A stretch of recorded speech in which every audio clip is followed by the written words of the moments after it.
저희가 지난주부터 살펴본 말씀은 바로 포로기 이후에 예루살렘이 재건되어지는 그러한 과정들을 살펴보고 있습니다. 첫 번째 시간으로 스룹바벨에 의해서 1차 귀환했던 자들이 성전 재건을 시작하는 장면까지 살펴봤습니다. 눈에 보여지는 성전도 중요하지만 그러나 더 중요한 것은 하나님과의 관계라는 것을 우리가 결론 삼아 이야기했죠. 오늘은 실제적인 이야기가 이제 여러분들과 제 사이에서 나눠질 것입니다. 무슨 말인가 하면 성전을 재건하기로 했던 스룹바벨과 예수와 등 이스라엘의 장로들, 그들이 실제적으로 직면하는 문제에 대해서 살펴보겠다는 것입니다. 오늘 말씀을 보면 전체적인 내용은 성전 건축을 반대하는 사람들, 방해하는 사람들에 대한 이야기가 기록되어 있는데 그 시작은 우리가 이해하기 힘든 그런 내용으로 시작되는 것을 보게 됩니다. 자, 돌아온 스룹바벨과 그리고 예수와 그리고 예루살렘 성 거민들, 이스라엘 백성들이 성전 재건을 시작합니다. 그런데 이때에 성경의 기록대로 하면 유다와 베냐민의 대적들이라고 기록되어 있는 어떤 무리의 사람들이 찾아옵니다. 그리고 그들이 했던 이야기가 무엇인가 하면 우리도 너희와 함께 건축하기 원한다. 우리도 성전 건축에 좀 끼워주라. 이런 부탁을 합니다. 그러면서 하는 말이 우리도 너희처럼 너희의 하나님을 찾고 있지 않냐. 그 하나님을 믿고 있지 않느냐. 우리도 하나님을 믿는 사람들인데 우리도 이 사마리아 성입니다. 그 당시 이스라엘에 붙잡혀 오기 전까지는 이곳으로 이주해 온 이후에 우리도 여전히 역시 하나님을 믿고 있다라는 이러한 이야기를 합니다. 그러니까 어떻게 생각을 하면 스룹바벨과 성전을 재건하려고 했던 사람들에게 돕는 사람들이 생긴 것이라고 해도 틀리지 않습니다. 사실 허락을 받았긴 했으나 성전을 재건하는 이 일이 쉽지만은 않은 일이고 특별히 노동력이 필요하다고 한다면 그렇다면 돌아온 귀환한 사람들뿐만 아니라 주변에 있는 사람들 또 이 사람들의 고백대로 우리도 하나님을 믿는다라고 하니 그런 사람들의 도움을 받으면 얼마나 좋겠습니까? 수가 많아지고 손이 많아지니까요. 그런데 이러한 돕겠다고 하는 그리고 또 성전 건축에 참여시켜달라고 하는 이 요청을 단호하게 거절을 합니다. 오늘 3절 말씀을 보면 이렇게 말하고 있습니다. 스룹바벨과 예수아와 기타 이스라엘 족장들이 이르되 우리 하나님의 성전을 건축하는데 너희는 우리와 상관이 없다. 너희가 상관할 바가 아니다. 우리는 하나님 여호와의 성전을 건축하고 있고 너희는 이 일에 상관할 바가 아니다. 그리고 무엇이라고 말하는가? 바사왕 고레스가 우리에게 명령하신 대로 우리가 이스라엘의 하나님 여호와를 위하여 홀로 건축하리라. 홀로 건축하리라. 너희들의 도움 없이 우리가 홀로 성전을 건축하겠다. 우리 이스라엘 백성들만 성전을 건축하도록 하겠다. 이렇게 말합니다. 그냥 객관적으로 보면 좀 무례하죠? 아니 도와주겠다는데 그걸 굳이 마다하고 그리고 독선적이고 그리고 고집스럽다 이렇게도 말할 수 있을 것 같습니다. 우리 혼자 지을 거다 이렇게 말하니까 말입니다. 스룹바벨과 예수와 및 이 예루살렘의 장로들이 왜 거절했을까요? 돕겠다고 하는데 우리도 하나님을 믿는다고 말하는 그들의 그 도움을 왜 이렇게 단칼에 거절했을까요? 이 일은 이스라엘을 침공했던 아수르 그리고 그 아수르에 의해서 멸망 했던 그 당시의 상황을 이해하지 않으면 좀처럼 이해할 수가 없습니다. 그 이유는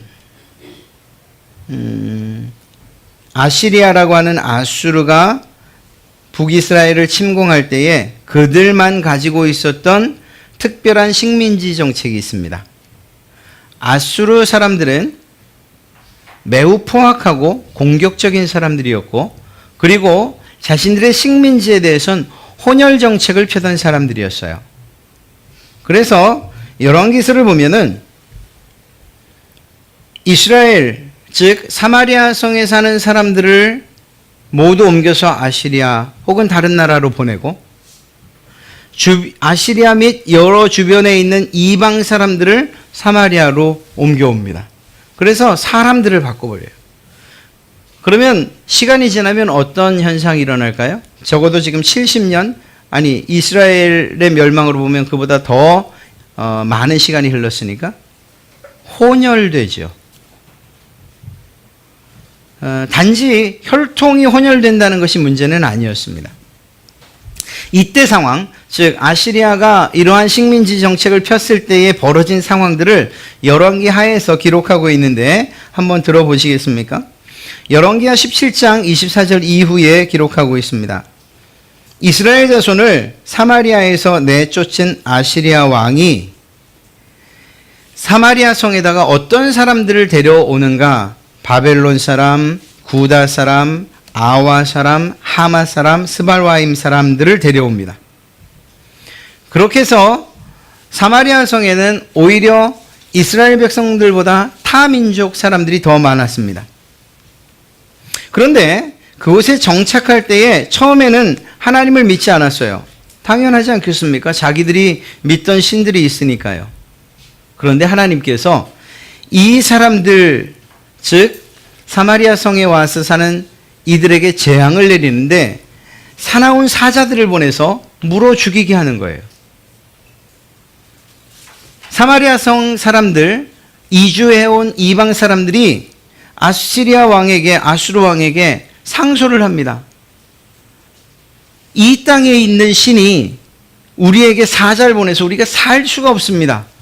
이건 아무리 생각해도 이 땅에 있는 신에게 제사하는, 예배하는 방법이 있을 텐데 우리가 그걸 몰라서 그러나 봅니다. 그걸 좀 도와주십시오. 이렇게 얘기를 하죠. 그러자 그 아수르 왕이 잡아왔던 사람들 가운데에 제사장 한 명을 다시 베델로 보냅니다. 이스라엘로 보내요. 보내서 하나님을 예배하는 법을 가리키게 해요. 자, 여기까지만 보면 꽤 괜찮습니다. 그렇죠? 이방 사람들이 하나님의 징계와도 같고 또 하나님의 벌과도 같은 그런 사자로부터 피하는 것과 동시에 그 일을 통해서 하나님을 믿게 됐으니까 꽤 괜찮다라고 생각이 듭니다. 열왕기하 17장 28절에는 주를 경외하는 방법을 그 이방인들에게 가르쳤다고 이야기하죠. 그런데 그 다음 절을 보면 이렇게 기록하고 있습니다. 그러나 각 민족은, 각 사람, 각 이방 나라 사람들은 제각기 자기 신을 만들어 섬겼다. 이렇게 이야기하고 있어요. 무슨 말인가 하면 자기의 신도 섬기고 하나님도 섬기고 이런 일들이 사마리아에서 일어나고 있었던 것입니다. 열왕기하 17장 30절 말씀을 보면 바빌론 사람들은 숫꽃 브노시라고 하는 우상을 만들고, 구다 사람들은 네르가를 만들고, 하마 사람들은 아시마를 만들고, 아와 사람들은 나바스와 다르닥을 만들고, 스발와임 사람들은 아드람멜렉과 아남멜렉을 만들어요. 심지어는 이 스발와임 사람들은 자기의 자녀들을 불 가운데에다가 던져 불살라 바치는 일까지도 여전히 하고 있었어요. 여전히 이방신들, 자기들의 신들을 섬기면서 그러면서도 주님을 공경하는 거예요. 여러분, 이 둘이 하나가 될 수 있는 일입니까? 없지요. 여호수아가 정말 우리의 믿음의 선배로서 우리에게 주는 교훈이 무엇입니까? 너희는 오늘날 선택하여라. 하나님을 믿을지 아니면 강 건너편 혹은 이 땅의 신들을 섬길지 오늘날 택하라라고 말하잖아요. 그러면서 나와 내 집은 오직 여호와만을 섬기겠다라고 이야기하고 있어요. 오직 하나님 신앙을 고수했던 사람이에요. 그리고 이스라엘 백성들은 그렇게 살아야 하는 사람들이고, 그렇게 살 때 비로소 자신들의 정체성을 잃지 않는 것이죠. 그런데 이렇게 강제로 이주되어 온 이방 사람들은 그것과 상관없어요. 그저 사자에 물려 죽지 않기 위해서 하나님을 이용했을 따름이에요. 만약에 이들이 전적으로 하나님만 섬기길 원했다면 자기들이 섬기던 신들은 버려야 돼요. 네르갈도 버리고 아드람멜렉도 버리고 아남멜렉도 버리고 자식들을 불에 태우는 이러한 끔찍스러운 일은 하지 말았어야 되죠. 그러나 이 모든 것들을 하면서도 그들은 역시 또한 주님을 공경하기도 하였다, 이렇게 기록합니다. 열왕기하 17장 33절에서는 이렇게 그들은 주님도 경외하면서 다른 한편으로는 그들이 잡혀오기 전에 살던 그 지역의 관습을 따라 그들 자신들이 섬기던 신도 섬겼다, 이렇게 기록하고 있어요. 이 일에 대해서 열왕기서 기자는 분명하게 말합니다. 오늘날까지도 그들의 옛 관습을 따르고 있어서 주님을 바르게 경외하는 사람을 찾아볼 수가 없다, 이렇게 말하고 있습니다. 여러분, 이런 사람들이 와서 무엇이라고 하는 거예요? 스룹바벨에게 우리와 함께 성전 건축하자, 우리가 돕겠다, 우리도 하나님 믿는 사람들이다, 이렇게 이야기하는 것입니다. 여러분이 스룹바벨이라고 하면 얼씨구나, 야, 안 그래도 손이 부족했는데 당신들이 내게 큰 도움이 되겠어, 이렇게 넙죽 받아줄 수 있겠습니까? 여전히 그들이 하나님 아닌 다른 우상들을 섬기고 있다는 사실을 아는데, 그저 하나님은 그들이 섬기는 여러 신들 가운데 하나에 불과하다는 것, 그 하나님을 섬기는 이유는 뭘까요? 사자한테 물려 죽지 않기 위해서. 그것 하나밖에 없어요.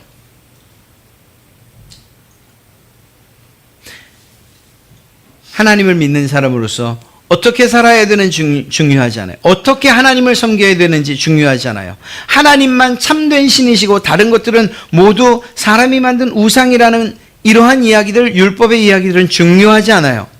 그냥 여호와라고 하는 신을 믿는 것을 통해서 사자에게 물려주지 않으면 돼라고 생각하던 것, 이것이 이방 사람들, 사마리아 성에 사는, 오늘 기록된 대로 하면 유다와 베냐민의 대적들의 생각이었던 거예요.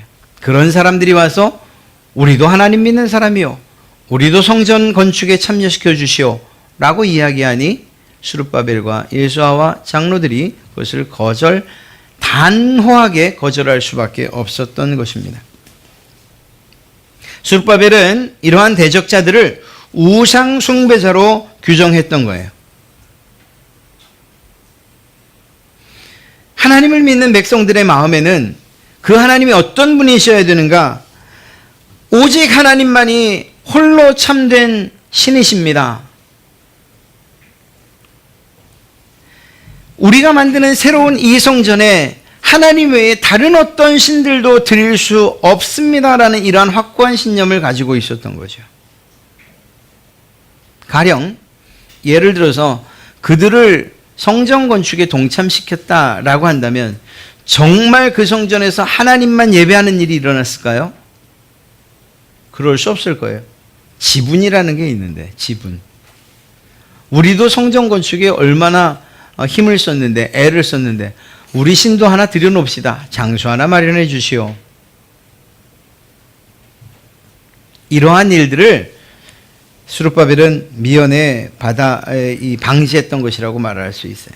만약에 그들의 제안을 받아들였을 경우에 말씀드린 것처럼 오직 하나님 신앙, 이러한 하나님의 신앙이, 하나님에 대한 신앙이 위협을 받을 수가 있는 그런 상황이었습니다. 또 혼합주의, 하나님뿐만 아니라 다른 여러 가지들 가운데에 한 신 정도로 취급받는 이러한 혼합주의로 인해서 결국은 하나님 백성들의 정체성을 상실하게 돼요. 이 일이 만약에 이루어졌다고 한다면 이스라엘이 포로로 잡혀갈 수밖에 없었던 그 이유가, 그 원인이 다시금 일어나는 거예요. 이스라엘 백성들이 포로로 잡히기 전에 어떤 일들을 했습니까? 바알과 아세라들을 섬겼잖아요. 우상들을 섬겼잖아요. 이방신들을 섬겼죠. 성전에서 하나님께서 가증히 여기는 것들에게 분향하는 일들이 일어났지 않습니까? 그것 때문에 하나님께서 그들을 멸망시키셨는데, 그래서 이제는 하나님의 성전이 하나님께만 예배드리는 장소가 되어야 하는데 이들의 요청을 거절하지 못했다면 이때의 죄악이 또다시 반복되는 이러한 결과를 가져올 수밖에 없었던 거죠. 그러니까 스룹바벨이 거기에 대해서 단호하게 거절할 수밖에 없었던 것입니다. 문제는 이러한 스룹바벨과 예수아와 그리고 장로 그리고 또 이스라엘의 이러한 결정, 우리는 너희와 함께하지 않겠다, 우리 홀로 하나님의 성전을 짓겠다라고 한 이 결정으로 인해서 문제가 생겼다는 겁니다. 어떤 문제가 생기는가? 이 대적들이 방해를 하기 시작하는 거예요. 첫째는 관리들을 찾아가서 뇌물을 줍니다. 저 사람들 절대로 성전 못 짓게 해야 된다. 이거 우리 뇌물 받고 허락하지 말아달라. 그 다음엔 아하수에로에게, 그 왕에게 직접 상소를 보냅니다. 왕이시여, 이거 지금 정말 큰일 났습니다. 그러면서 그 상소의 내용이 무엇입니까? 우리가 읽진 않았습니다만 4장 12절부터 13절 사이를 보면, 그리고 16절을 보면 기록되어 있습니다. 13절 볼까요? 12절. 왕에게 아뢰나이다. 당신에게서 우리에게로 올라온 유다 사람들이 예루살렘에 이르러 이 패역하고 악한 성읍을 건축하는데, 예루살렘 성전을 건축하는 것에 대해서 패역하고 악한 성읍이라고 이야기하고 있습니다. 범죄가 있고 반역하기에 딱 알맞은 그런 성읍입니다 라고 이야기하는 거죠. 13절에 뭐라고 말합니까? 이제 왕은 아시옵소서. 이거 모르시는 것 같은데 저희가 말씀드리겠습니다. 만일 이 성읍을, 이 예루살렘 성전을 건축하고 그 성곽을 완공하면 저 무리가 다시는 조공과 관세와 통행세를 바치지 아니할 것입니다. 저들이 지금 하고 있는 이 일은 반역하는 일이기 때문에 자기들을 스스로 보호할 수 있다 생각하면 아하수에로 당신께 세금도 조공도 아무것도 바치지 않을 겁니다. 그래서 당신에게 큰 손해를 끼칠 겁니다. 이렇게 말하죠. 더 나아가서 16절 말씀을 보면 이제 감히 왕에게 아뢰오니 이 성읍이 중건되어 성곽이 준공되면 이로 말미암아 왕의 강 건너편 영지가 없어지리다. 유브라테강 서쪽 지역을 완전히 잃게 되실 겁니다. 여러분, 사실 그만큼 예루살렘이나 혹은 이스라엘이 큰 힘을 갖게 되는 일이 아니에요. 이 일은 오히려 성벽과 성전은 그들의 하나님과의 관계 가운데에서 제사하기 위한, 예배하기 위한 장소이고, 성벽은 최소한의 방어를 위한 것일 뿐이었어요. 그런데 이것들을 침소봉대에서 마치 큰 위협이 있는 것처럼 아하수에로에게 상소문을 보내요. 아하수에로가 이러한 거짓된 보고를 그대로 받아들입니다. 그래서 성전 건축이 중지됩니다. 몇 년 동안? 16년 동안 말입니다. 참 이상하죠? 하나님께서 기뻐하시는 일이고 하나님께서 명령하신 일인데 왜 이런 일들이 일어나는 걸까? 우리가 생각하는 순리대로라면 하나님께 예배하고자 하는 그 거룩한 성전이 다시금 재건되기로 하고 또 그 일에 헌신한 자들이 있고 또 마음을 쏟는 백성들이 있었다면 그러면 막힘없이 이것들이 잘 진행돼야 되는 것 아니겠습니까? 그런데 왜 16년 동안이나 그 성전의 재건이 멈춰졌어야 되느냐는 거예요. 사랑하는 성도 여러분, 우리의 삶에도, 특별히 그리스도인인 우리의 삶에도 이런 문제들을 우리가 이해할 수 없는 일들이 일어난다는 것을 꼭 기억하시기 바랍니다. 우리는 하나님께서 기뻐하시면, 하나님께서 원하시면 어떠한 일이라도 모든 것들이 다 성취되고 완성될 것이라고 믿어요. 그리고 그것은 사실입니다. 그런데 문제는 뭔가 하면 우리의 생각과 우리의 뜻을 추구하고 기도하면서 이 우리의 뜻에 하나님의 뜻을 이렇게 얹어서 가는 일이 너무 많은 거예요. 물론 이 일은 하나님께서 기뻐하시는 일임에는 틀림없었습니다. 그러나 하나님께서 더 깊이 있게 그리고 더 중요하게 생각하신 것은 무엇인가 하면 성전이라고 하는 그 건물 자체가 아니었다니까요. 이걸 어떻게 할 수 있는가 하면 이 16년 동안에 일어난 일이 무엇인가를 보면 알 수 있어요. 사실 이들 마음 가운데 하나님을 향한 강한 열망과 예배에 대한 갈망이 있고 또 성전 재건에 대한 성전을 다시금 건축하는 일에 대한 그러한 뜨거움이 있었다면 16년 동안 이렇게 방치되지는 않았을 겁니다. 건물을 짓지 못하는 것보다 더 큰 문제는 하나님을 향한 영적인 열망이 점점 사라져가고 있었고 그리고 그것은 현실로 나타나기 시작했어요. 우리가 읽은 성경에는 그 내용이 나와 있잖아요. 그것은 어디에 나오는가? 바로 이 시대에 활동을 했던 16년 이후에 활동을 했던 학개와 스가랴 선지자들의 글에 그간의 16년 동안 있었던 일들을 매우 짧은 것으로 짧은 글들로 소개를 하고 있습니다. 학개서 1장 2절과 4절 말씀을 보면 이렇게 기록하고 있습니다. 만군의 주 여호와께서 이렇게 말씀하신다. 이 백성이 말하기를 때가 되지 않았다. 때가 되지 않았다. 성전을 지을 때가 되지 않았다. 백성들이 말하는 거예요. 무슨 말입니까? 자기들이 먹고 살만한 그러한 상황들이 됐음에도 불구하고 안정을 어느 정도 취했음에도 불구하고 여전히 성전을 바라볼 때는 아직 때가 되지 않았어. 아직 성전이 지어질 만한 때가 되지 않았어. 성전이 지어질 때가 때가 되지 않은 것이 아니라 그들의 마음이 준비되지 않았다는 사실, 이것을 학개 선지자가 적나라하게 고발하고 있는 거예요. 4절에서는 무엇이라고 말합니까? 성전이 이렇게 무너져 있는데 지금이 너희만 잘 꾸민 집에서 살고 있을 때란 말이냐. 완성된 집, 너희의 집은 완성시켜 놓고 하나님의 전은 저렇게 방치되고 있는데, 이 말이 무슨 말입니까? 이 내용이, 이 2절에 관한 내용이 바로 이스라엘 백성들이 성전 재건을 멈춘 이후부터 16년간에 있었던 그들의 삶의 모습이라고 해요. 그것을 총평하는 모습이라고 봐도 틀리지 않습니다. 그러니까 이스라엘 백성들에게 필요했던 그 내용, 그것은 무엇인가 하면 하나님의 성전, 단지 어떤 건축을 하는 것, 건물을 짓는 것, 그것이 아니고 하나님이 요구하시는 것은 그들이 하나님께 예배하는 일들과 하나님을 존중하는 일들과 그리고 성전에 대해서 정말 필요하게 생각하는 그들의 마음을 하나님께서 더 요구하고 계셨던 거예요. 그렇게 본다면 그들의 성전 재건이 멈춰진 것, 그리고 그 16년의 기간, 이 기간은 하나님을 망각해가는 그러한 시간이라고 봐도 틀리지 않은 것이죠. 이러한 때에 학개와 스가랴가 선포를 합니다. 성전을 건축하라고 외형적으로는 선언을 해요. 그러나 그것은 말씀드린 것처럼 단순한 건축에 관한 명령이 아니고요.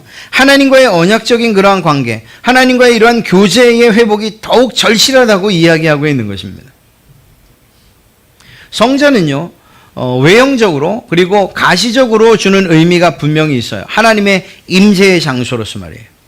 그런데 그것조차도, 그런 의미조차도 이스라엘 백성들은 조금도 생각하지 않고 있었던 거예요. 눈에 아직 재건되지 않은 성전이 있음에도 불구하고 그들의 마음은 조금도 아프지 않았고, 그들의 마음이 조금도 불편하지 않았어요. 이 본문을 가지고서 성전, 요즘의 교회 건축의 어떤 근거로서 이 본문을 사용한다면 좀 문제가 있을 거예요. 학계가 이야기하는 이 내용은 그 근본이 성전 건축 혹은 건물을 짓는 것보다 더 중요한 것을 우리에게 가르쳐주고 있기 때문에, 이스라엘 백성들에게 그것을 가르쳤기 때문이에요. 무너져서 아직 재건되지 않은 성전을 보면서도 전혀 마음에 꺼리낌도 없고 불편함도 없고, 그리고 하나님께 마땅히 해야 할 그러한 일들을 하지 않고 있음에도 불구하고 그것들이 전혀 자신들의 불편함을, 그리고 또한 마음의 불안함을 느끼지 못했다는 이유는, 그 이야기는 무엇이겠습니까? 하나님께 온전히 예배하는 그 예배조차도 상실했다는 것을 말하는 거겠죠. 그래서 학개와 스가랴의 그 선지자들의 선포는 하나님과의 관계의 회복을 더 중요하게 여기며 선언하고 있는 거예요. 놀랍게도 학개 선지자가 이러한 선포를 한 이후에 단 3주 만에 성전이 재건돼요. 너무 우습지 않습니까? 3주 만에 성전이 재건돼요. 성전 재건이 시작돼요. 단 3주 만에요. 그리고 4년 뒤에 성전이 완공되는 것을 보게 되죠.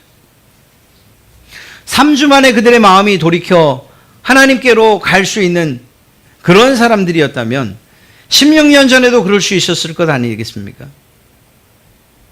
성전 재건이 멈춰졌을 때에 그들이 오히려 하나님 앞에 부르짖으면서 하나님께서 기뻐하시는 일, 예배하는 일, 하나님께 온전한 제사를 드리기 원하는, 하나님과의 관계를 옳게 갖고자 하는 우리들의 마음, 하나님 해결해 주십시오. 그때 무릎 꿇어야 되는 건 아니겠어요?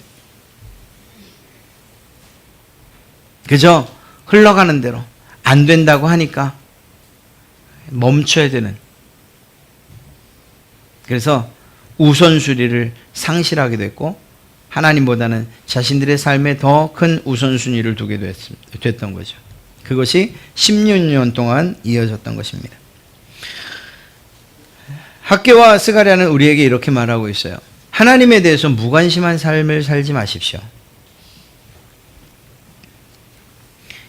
잊혀져가는 예배가 되지 않게 하십시오.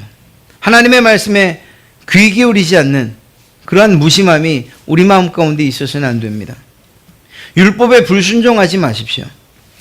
하나님께 우선순위를 두십시오. 이것이 학개와 스가랴의 선포의 전부예요. 그리고 나서 성전이 이제 완공됩니다. BC 515년 3월 12일 성전 재건을 시작한 지 4년 만이고요. 처음 시작한 때부터 20년이고요. 솔로몬 성전이 파괴된 이후로부터는 정확히 70년 이후에 스룹바벨 성전이 완공되게 됩니다. 하나님께서 하셨다고밖에 이야기할 수 없어요. 왜냐하면 그 이후에 일어난 일들을 보면 성전 건축이 멈춰있는 그 상황에서 선지자들이 선포를 하죠. 그 하나님의 말씀이 선포될 때에 이스라엘 백성들이 즉각적으로 반응하여 23주 만에 성전 재건을 시작해요. 하나님께서 그들에게 말씀을 두시고 선포하게 하셨다는 거죠. 또 하나님이 일하십니다. 왕의 조서를 다시 보내셔요. 이것도 자세한 말씀 드릴 수 없지만 성경을 한번 읽어보시면 정말 놀랍습니다. 이스라엘 백성들의 성전 재건을 방해하던 사람들, 학개 선지자 이후에 성전 재건이 들어가요. 그냥 허락도 없이 들어가요. 그러니까 그 모습을 본 관리가 왕에게 편지를 보낸 거예요.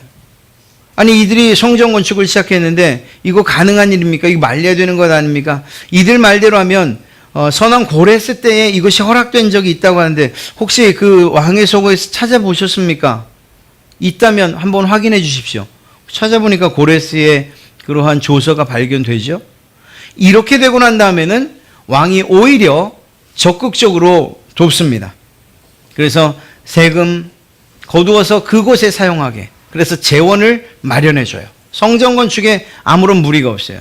더 나아가서 방해하던 그런 대적들이 그런 문제들을 가지고서 더 이상 공격하지 못하도록 막아주기까지 합니다. 누가 하셨냐고요? 하나님이 하셨죠. 무엇보다 백성들의 마음을 하나님께서 움직여 주셨어요.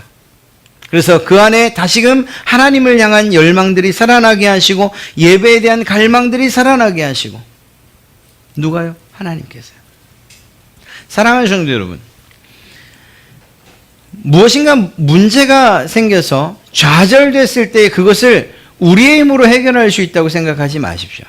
우리가 해야 될 일들은 이 문제를 통해서 하나님과의 관계가 어떻게 어떤 결말을 갖게 될 것인가, 어떤 상태에 놓이게 될 것인가에만 우리가 관심을 쏟으면 돼요. 그래서 이 문제를 통해서 정말 하나님과의 관계가 더 소원해질 것 같다 생각되면 그러면 기도해야 되는 거죠. 그리고 하나님의 말씀에 귀를 기울여야죠. 그러면 하나님께서 이 모든 문제를 해결해 가시는 것을 우리는 보게 됩니다. 역사의 주관자가 하나님이시라면 여러분의 인생의 주관자도 하나님이시라는 것을 믿으시길 주님의 이름으로 축복합니다. 어떠한 문제가 있어도 그것 때문에 낙심하거나 좌절하거나 혹은 이건 하나님께서 허락하신 일이 아닌가 봐 라고 포기하거나 더 나아가서 영적인 변별력이나 혹은 또 영적인 열망 자체도 다 식어버리는 이러한 일들은 결코 없어야 될 것입니다. 오히려 그러한 문제가 나타날 때 하나님의 일하심과 역사하심을 볼 수 있는 기회로 삼아서 하나님께 한 걸음 더 나아가는 일들이 우리에게 필요할 줄로 믿습니다. 오늘 이 에스라 성전 재건되는 이 과정을 통해서 다시금 시작되는 이 과정을 통해서 우리에게 주시는 교훈이 바로 그러한 것들이라고 말할 수 있습니다. 한 가지 더 말씀드린다면 앞서 말씀드렸던 대적자들의 문제예요. 사실은 지금 우리가 사는 시대를 진단해 보건대 이 대적자들이 우리도 하나님을 믿는 사람들이요, 우리도 성전 건축에 끼워주시오라고 했던 이런 요청들, 그리고 그것이 거절되자 바로 공격을 하고 믿는 것을 방해하고 성전 짓는 것을 방해했던 이 구도가 오늘날도 여러분이나 저에게 그대로 적용되는 것을 기억하셔야 돼요. 세상은 지금 우리가 사는 이 시대는 관용과 타협이 미덕인, 그리고 또 그렇게 우리의 처세를 해야 된다고 이야기합니다. 그러니까 나를 세우거나 각을 세워서 문제가 해결되는 것은 아니에요. 이건 저도 동의를 합니다. 여러분들이 세상을 살면서 내 고집만 가지고 세상을 살 수는 없잖아요. 때로는 상대방의 의견을 존중하기도 하고 그리고 서로 조율하고 맞춰가야 돼요. 이게 세상을 살아가는 기본이기도 합니다. 그런데 다른 어떤 것에는 그것이 적용될지 몰라도 여러분과 저희 신앙에 있어서만큼은 이 부분을 좀 깊이 생각해 보셔야 돼요. 그리스도인들에게 신앙에 관한 이러한 타협, 이것은 오히려 신앙의 위협이 될 수 있기 때문입니다. 좀 오래된 이야기이긴 해요. 그러나 지금도 진행되는 이야기이긴 해요. 세계교회협의회라고 하는 WCC가 있습니다. 관심이 있으신 분들은 어느 정도 아실 수 있고 또 별 관심이 없을 수도 있어요. 그렇게 중요한 문제로 우리에게 다가오지 않으니까요. 1991년 2010년에는 우리나라 부산 백스코에서 개최가 됐고요. 1991년 호주 캔버러에서 이 세계 대회가 있었는데 이때 이화여대의 기독교학과 교수인 정현경 교수가 그곳에 참여를 합니다. 그런데 세계 교회 협의회에서 했던 그가 했던 일이 뭔가 하면 초혼제를 드려요. 그 내용을 보면 이렇게 되어 있습니다. 이미 무대에서는 호주 원주민 중 한 사람이 토속적인 무속춤을 추고 있었고 한복 소복 차림의 정형경은 기원으로부터 자신의 기조 연설을 시작합니다.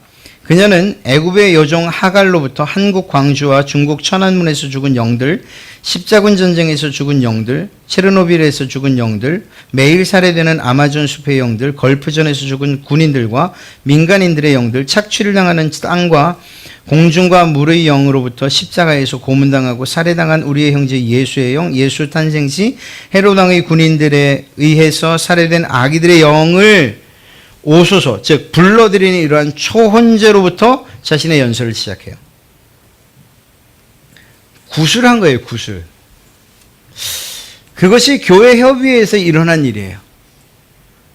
교회 협의회는 교회가 하나 되어지는 이러한 목적을 가지고 자신들은 그 모임을 만들었다고 하지만, 그러나 그것이야말로 오늘 이 성전을 성전 건축을 반대하고 방해했던 이 대적자들의 모습과 다르지 않다니까요. 모든 종교가 하나 될 수 있다고 하는 종교다원주의를 가지고서 그들은 시작해요. 이 종교다원주의만 이야기 들으면 괜찮죠. 종교가 함께 하나 될 수 있다. 그러나 그 시작이 무엇으로부터 시작됐는가 하면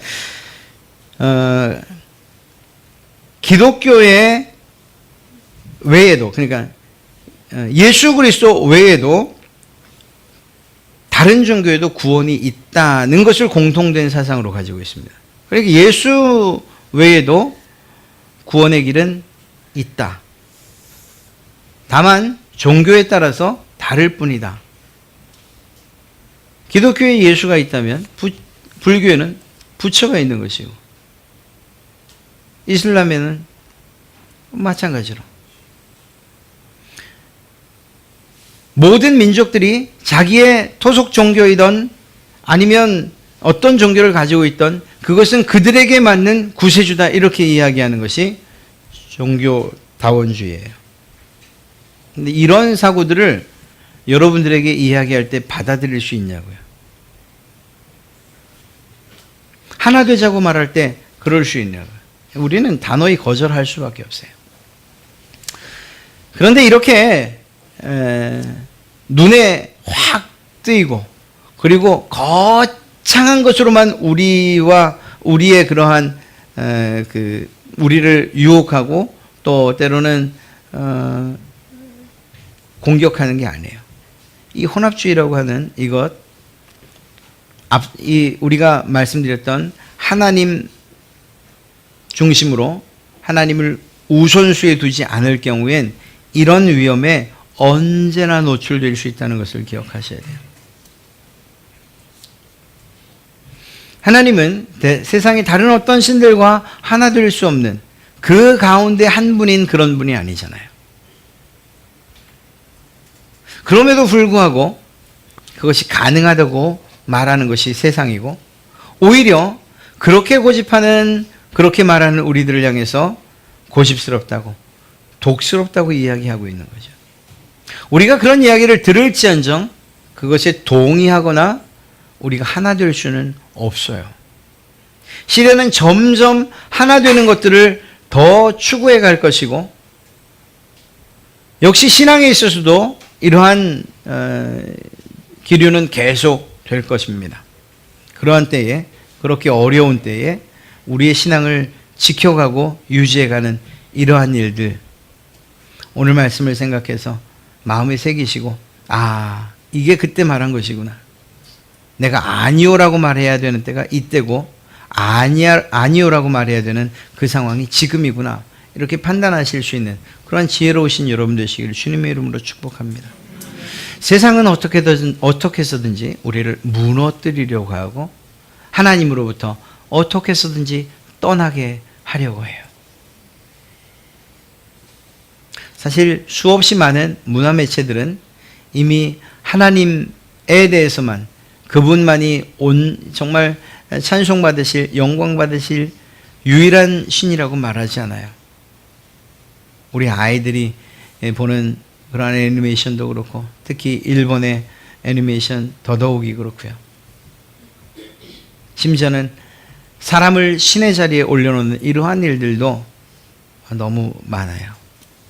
그러한 가운데에서 오직 하나님만이 참신이시고 나는 그분만을 섬기겠다. 나와 내 집은 그분만을 섬기겠다고 말하는 이러한 고백들이 얼마나 귀한 것이고 또한 하나님께서 기뻐하시는가 하는 것들을 마음에 새기시고 세상은 여러분들을 공격하고 여러분들의 신앙을 방해하려고 하지만 오히려 기도하면서 또 하나님의 도우심을 힘입어서 이 모든 일들을 이겨내시는 그러한 여러분 되시기를 주님의 이름으로 축복합니다.